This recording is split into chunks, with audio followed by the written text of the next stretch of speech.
everybody, another cold night is on its way. We are going to be below zero, and of course the expedition that I had flushed the heater core out about 3 weeks ago, well, it worked for about a week. It was pretty hot, and now it's gotten lukewarm to almost nothing.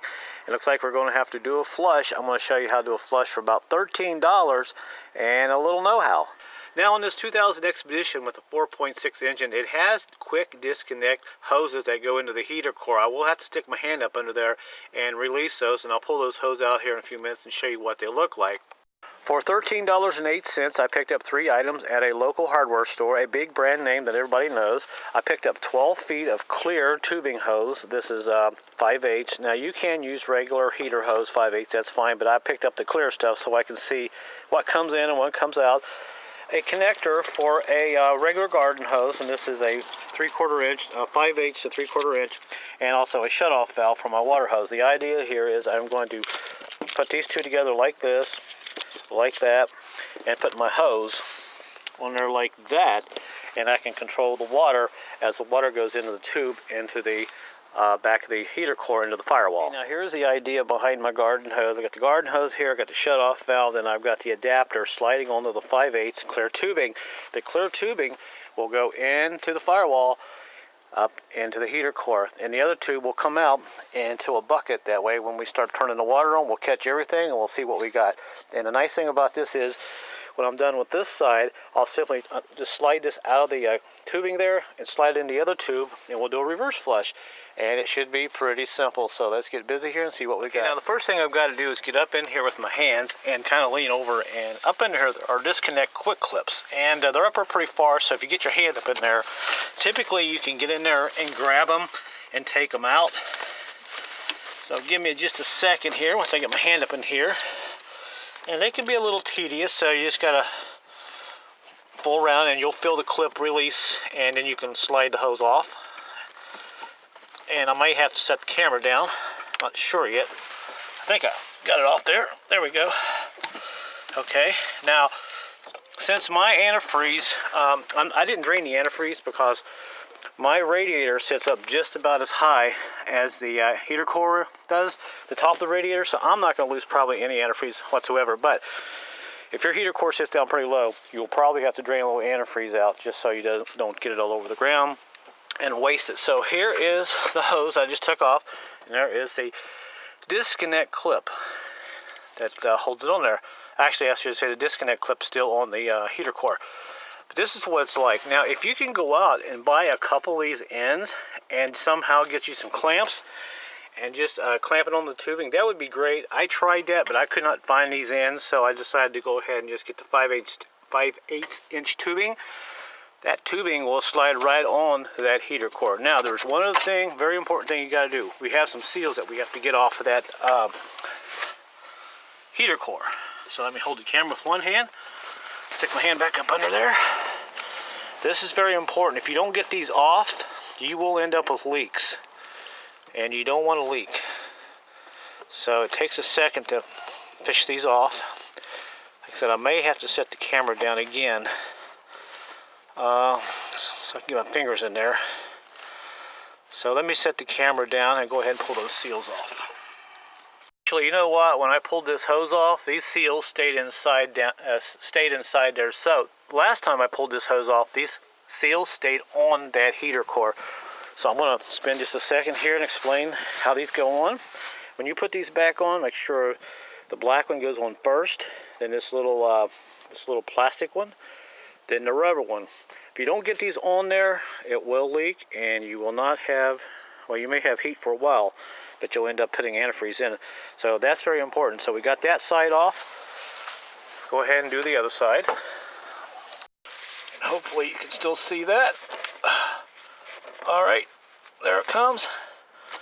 And just be when you pull the hose off on the heater core, just be very careful, because that way you don't want to lose anything in case anything decides to fall. And there is that one. Let me look inside and see if those seals came off. Let's see. Now see, those seals stayed on the heater core. So now I've got to get my hand back up under there. I'll hold the camera there. We can kind of see my hand. And we'll pull these off. And there's 1, 2, 3. Okay, good deal. And here are these 3 seals. And there's how they go. Same way, just like the other side. So these are off to the side. Those are going to stay there so I don't lose them. Now, all we got to do is go ahead. I'm going to cut my tubing in half, and we'll slide this tube, the end of it, onto the heater core. Now, even if your seals do stay on your heater core, you still need to take them off, because when you take the seals off that heater core, you can slide this tube on a lot farther. Now, if it's a really, really hot day, you may have to put a clamp on here, but since it's kind of a cold day and this stuff is really stiff, this should go on there pretty tight. I shouldn't have to really put a clip on there, but if I do, I'll just put a quick disconnect clip on there, a bracket, and it should hold it. And if I do, I'll show you. So I'm going to go ahead and cut this tubing in half. Once I cut it in half, I'll have 6 feet to work with, plenty to get into that bucket, and plenty to go ahead and hook into this guy here, and we can start flushing it out, because it's getting late, and I want to get this done so I can have maybe some heat. Now, okay, now before I hook my hoses up there, I'm going to go ahead and put the camera down here, and we'll see if you can actually see where those heater core is. Very difficult to see. I think you can see it right there. I'll get the light just right. See, they're kind of far back in there, so there is enough room to get your hand in there. You gotta have a little patience when you take those clips off, but they will come off. And the idea is, you can see how that clip there is kind of at your 6 and 12 o'clock on this side there. See if I can zoom in a little bit. Kind of hard to do this with the hand on camera. A little bit there. Let's see. Well, probably not going to be able to get the camera in there like how I want it, but you can see how this one there, the clip is at its 6 and 12 o'clock. When you go to put the hose back on, pull the camera back out, just make sure it's in the same 6 and 12 o'clock position, straight on like that. That way you will hear the click, I should say, and you know you'll have a secure fit. All right, now we'll go ahead and we'll stick this hose on. Okay, the water is on, pressure is on. All I gotta do is turn my knob there to on, and we'll watch and see what comes in the bucket. And like I said, the beauty is here, all I have to do is slide this nipple off and slide it on that, and put this hose back in the bucket, and I can do a reverse flush, and we'll catch everything that comes out. So here we go. Let's see what happens. There it goes. Whoa. Okay, whoops, my hose came off. Hang on. All right, there we go. We're flushing away. And it's pretty dirty. And you can see how the water's going in, going out. Turn it up a little higher now. I don't have my clamp on the hose on the heater core, so I gotta be careful not to put too much pressure on. That's what I was saying. It'd be great if I had a couple of those guys right there. That would really make it nice. As you can see, my hose popped off, so I have this little box of clamps here. So I just stuck a little clamp on there, one of those springy types, and we'll stick it back on. And that made a difference. Now we're flushing away here. Got the water on, and you can see there's some stuff in the bottom. So we'll go ahead and turn it a little higher. And it's flushing away. And we'll stop that. Now, one thing I will tell you, on the Ford Tauruses, they have a bypass hose. This Expedition, and I think all the Mountaineers and Explorers, they all have bypass hoses, and this is why sediment gets trapped inside that heater core. And you can see my bypass here, hose goes down and goes back down into the bottom. So you pretty much got to flush these out when you start losing heat. So I'm going to go ahead and flip this here around, put this one on that one, and put that in the bucket, and we'll go ahead and see what we get that way. And what the heck, you might as well just watch me, so you'll get the idea. We'll take this off there. We'll put this one on this one. And like I said, it's a cold day out here, so these go on pretty tight. And now we're ready to do a reverse flush. And since the camera is rolling, we'll go ahead and crank it up.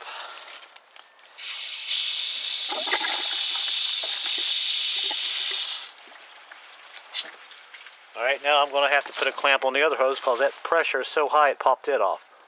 And now we'll go ahead and do a reverse flush here. I got the clamp on the other hose on the bottom of the heater core. All right. I like that flow. The flow is really good now.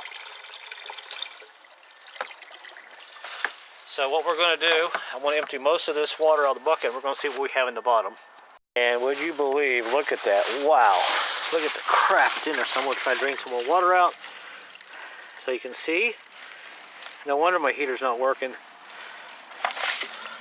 Look at that. That's crazy. Not sure what it is. It's definitely a lot of rust and corrosion in there. That's quite a bit. It is quite a bit. So what we're going to do, I'm going to flip this hose around again, and we're going to do this a couple more times. And the key is when you have your hose in the bucket, if you do this setup, and when you go to turn this on like this, and your flow is really good, then you know that your heater core is pretty much unplugged. So let me go ahead and flip this around. I'm going to do this a couple more times, and I'll come back and I'll show you what we get, and we'll put this back together, and hopefully we'll have heat. And hopefully this will help you. Looks like I'm going to finish this up just in time. We've got about an hour of daylight left. I did 3 or 4 flushes, reverse flushes, and I'll tell you what, you won't believe the stuff that came out of this. I don't know how I had any heat at all. That's crazy. And of course, this doesn't include all the stuff that came out earlier. Look at that. Unreal. Gee.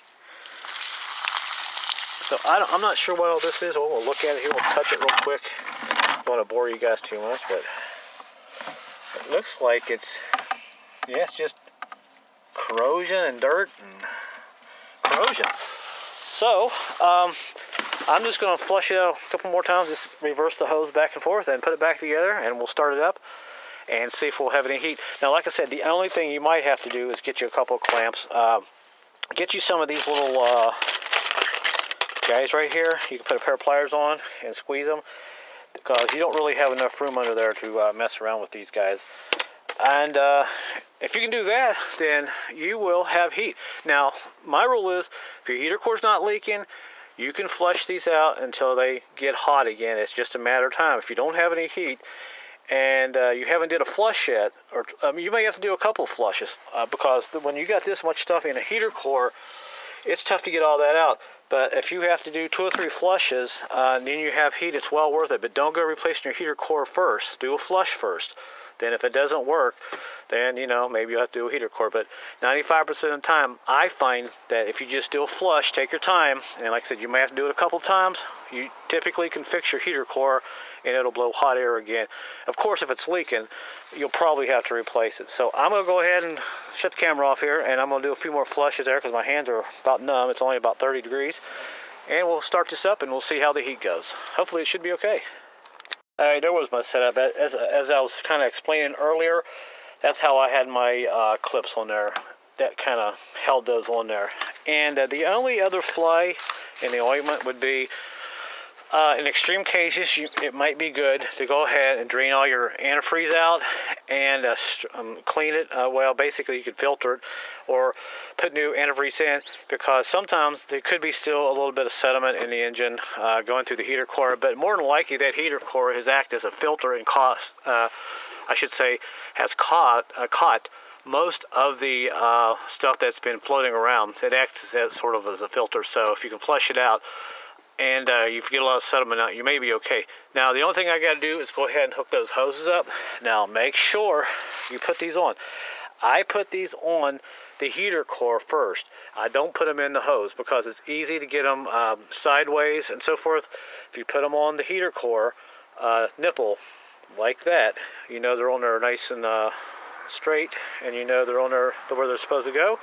And all you got to do is push your hoses back on until you hear that click, and you know you are secure. So let me go ahead and stick these on. We'll hook the hoses up, we'll fire it up, and see how the heater turns out. Hopefully it'll be okay. All right, folks, I've had it running, and it really helped. I've got some pretty good heat in there now, and one quick look at the bottom of the bucket there. You can still see some stuff in there. Now, what I'll probably do over the next couple of days, I'll drive it. We're going to have a warm spell. I'm going to flush it out one more time just to make sure I get everything out. Also, one other thing you really should do, check your thermostat. make sure it's not stuck open. Now, on my expedition here, it's real easy to take off. You've got a bracket, you take off these little 8mm bolts, I believe. Let's see, yep, 8mm bolts. And you've got the two big bolts that go down on each side of the thermostat housing. These like to break sometimes. What I like to do is get a hammer and tap on them a while until they break loose, and they usually come free. And now all I have to do is grab my hose, and I'm probably going to lose a little bit of coolant. That's okay. Let me just get a bucket set up. My thermostat, I don't like the looks of it. It looks a little rusty, so I'm going to put another one in since I already have one. And you can see a lot of rust on that, so this could be part of a problem too.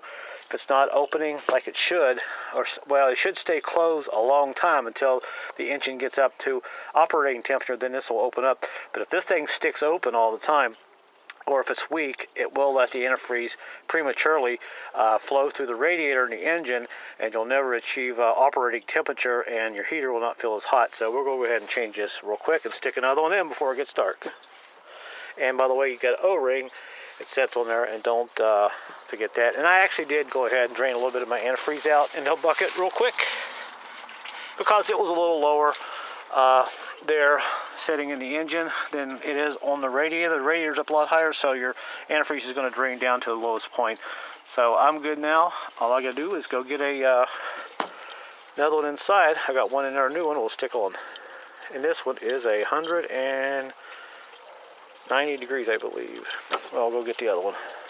There's the old thermostat, and here is the new one. And the new one specifically says on the very bottom down there, you're not going to be able to see it through my camera. This is a 195 degree thermostat.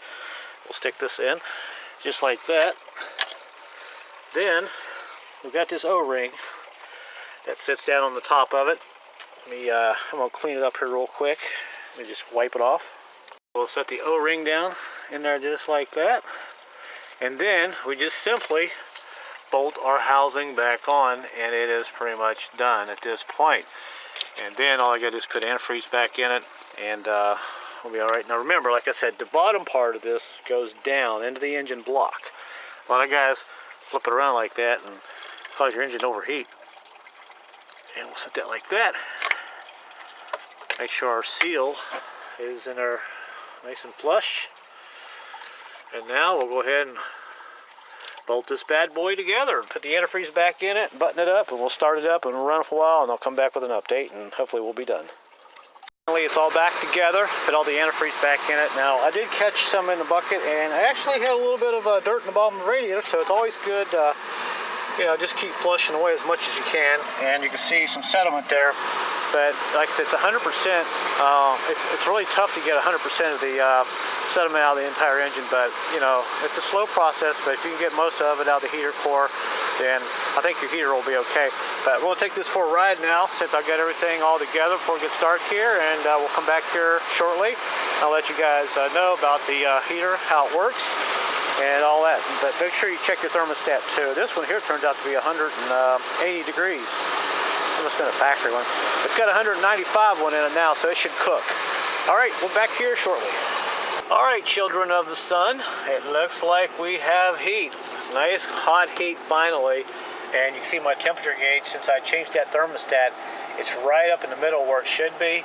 And the heater's working really, really good. And like I said, over the next couple of days, when we get a warm spell, I'm going to flush that sucker out one more time, because I know if there's anything in that antifreeze in the engine, that heater core will catch it. So I'm going to flush it out one more time, and it should be pretty easy to do since you already know where all the connections are and all that. So yeah, I'm real happy with it. It seems to be doing pretty good. So if there's any other issues with it, I'll let you know. But hopefully this video will help you guys out, and this will fix your heater. But don't give up. You may have to flush it out a couple times, but once you get it flushed out a couple times, you'll be proud of yourself. So that's it for the video, guys. Thanks for watching, and if you have any questions, good luck. And like I said, don't go replacing your heater core just yet. Flush it a few times. Get that crap out of there, okay? All right, I'm happy. Yes, nice and hot. And it's going to be below zero tonight, so I'm ready for winter now. By the way, this is a low mileage, 131,000 miles. That's considered low mileage for this expedition. It runs great. I love it. Get about 20, 22 miles a gallon. All right, thanks for watching, everybody. Good luck on your heaters, and stay safe. And until next time, Later.